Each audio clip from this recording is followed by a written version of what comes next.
Bonjour à tous. Je continue à vous partager des extraits du volume de bioéthique de Monseigneur Elios Greccia. Les modèles de la relation médecin-patient. Le premier modèle est le modèle paternaliste, ainsi appelé parental ou sacerdotal. C'est l'instauration de la relation avec le médecin qui assure au patient de recevoir toutes les interventions qui préservent le mieux la santé et son bien-être.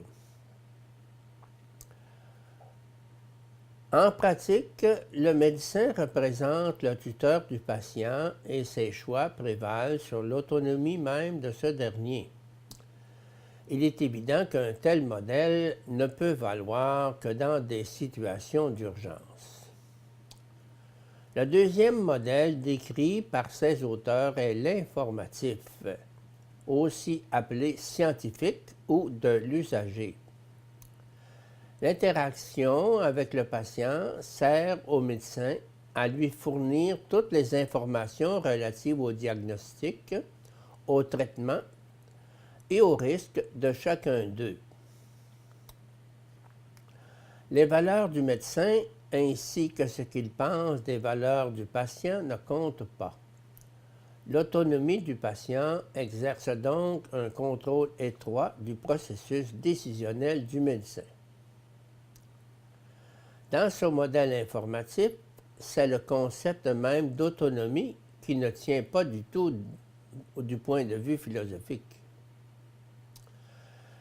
Le troisième modèle décrit est l'interprétatif.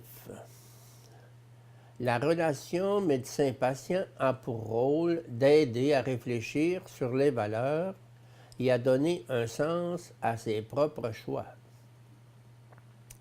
Enfin, dans le quatrième modèle, le délibératif, le médecin doit agir comme un maître ou un grand frère par rapport au patient, en l'informant des aspects cliniques et des valeurs qui sont en jeu pour chaque intervention. C'est un véritable parcours moral que le médecin et le patient doivent entreprendre pour arriver à la décision. Malgré les limites de ce dernier modèle, les auteurs qui l'ont défini considèrent, et nous partageons cette position, qu'il devrait être privilégié en fournissant quelques justifications. La signification du bien du patient. L'on affirme à bon droit qu'on ne peut pas imposer à personne l'obligation de recourir à un type de traitement qui, bien qu'il soit déjà en usage, n'est pas encore exempt de risques ou est trop coûteux. Quand le patient a la possibilité de s'exprimer, personne mieux que lui ne peut établir ce qui représente son meilleur intérêt. Engelhardt, selon lui, un bien ne représente pas du tout un principe de contenu, puisqu'il n'existe pas de vérité métaphysique profonde. L'étendue et la qualité de l'information et du consentement.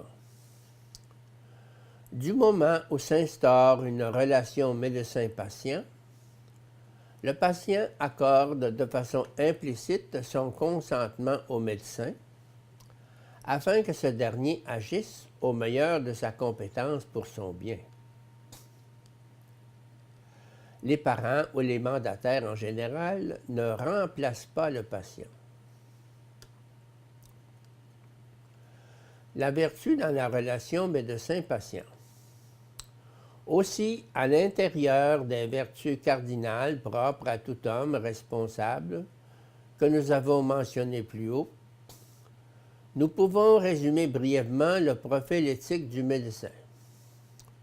Nous tirons ce concept de ce que le Concile Vatican II propose dans la Constitution pastorale Gaudium et Spes à tous les laïcs engagés dans des réalités temporelles et des responsabilités civiles.